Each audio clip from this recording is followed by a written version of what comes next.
Good evening to one and all. My name is Shiva Kumar. I am from IIP Packaging, batch fifth.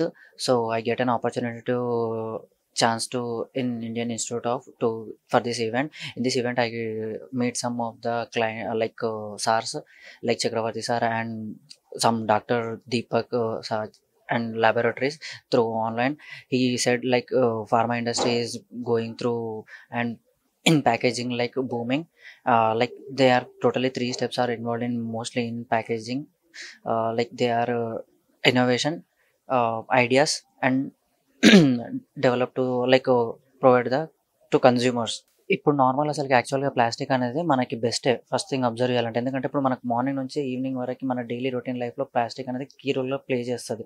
ఎందుకంటే ఇప్పుడు ఒక మన tooth brush నుంచి మొదలుపెట్టుకొని last మనం నడిపే వెహికల్ వరకు గూడా యూజ్ చేసేది ఆఖరికి మన ఇంజిన్ ఆయిల్ వాడేది గూడా ప్లాస్టికే ఉంటది. సో, ఇంకోటి ఇది రీసైకిల్ చేస్తే బెస్ట్. ఎందుకంటే దాన్ని రీసైకిల్ చేసినప్పుడు మనం ఆల్రెడీ యూజ్ చేస్తాం కాబట్టి దాని షెల్ఫ్ లైఫ్ అనేది తగ్గుతది.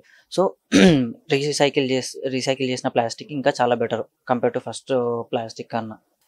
ప్లాస్టిక్ వాడొద్దు అనని కాదు. ప్లాస్టిక్ వాడండి. కాకపోతే దాన్ని ఎంత ప్రకారంగా వాడాలో అంత ప్రకారంగా వాడాలి. కాకపోతే ఇప్పుడు దాన్ని కొంతమంది ఎలా ఉంటారంటే ప్లాస్టిక్ యూజ్ చేస్తారు. లైక్ వాటర్ బాటిల్ తీసుకుంటారు. దాన్ని కొన్నాక తర్వాత ఏం చేస్తారంటే దాన్ని ఎక్కడ పడితే అక్కడ డస్ట్‌బిన్స్‌లో గానీ, అక్కడ ప్రాపర్‌గా వేయకుండా ఫుట్‌పాత్స్‌లో గానీ, లైక్ వాటర్ బాటిల్స్‌లో గానీ అలా ఏస్తారు. సో, దానివల్ల ఏమవుతుందంటే ప్లాస్టిక్ అనేది మన దాంట్లో పీటీ ఉంటది. పాలీథిలిన్ టెట్రైట్ అనేటివి. సో, అట్లాంటివి కొన్ని కెమికల్స్ అనేటివి వాటర్‌లో పడి సో, అవి ఎక్స్‌పోజ్ అయిపోయి మొత్తం వాటర్ అనేది కంటామినేట్ అయిపోతది. సో, అలానే లోపల ఉన్న ఫిషెస్ వాటి వల్ల ఖరాబ్ అవుతుంది. సో, అందుకే దాని బదులు మనం ఇప్పుడు సెపరేట్‌గా డస్ట్‌బిన్స్‌లో గానీ అట్లా ఏస్తే మనం యూజ్ చేయొచ్చు.